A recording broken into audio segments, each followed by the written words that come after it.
I am. I am म्हणजे काय? मी आहे. हे कशामध्ये वापरलं जातं? प्रेझेंट टेन्समध्ये. पास्ट टेन्समध्ये आय वॉज.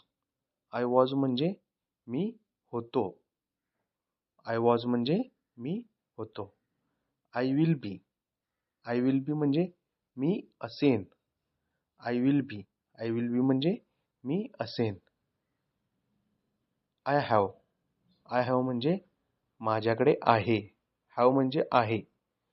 म्हणजे प्रेझेंट टेन्समध्ये आय हॅवला माझ्याकडे आहे असं म्हटलं जातं. I had. पास्ट टेन्स भूतकाळामधले आहे.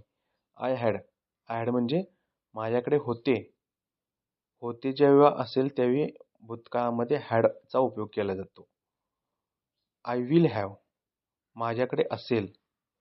माझ्याकडे असेल भविष्यकाळातली घटना आहे.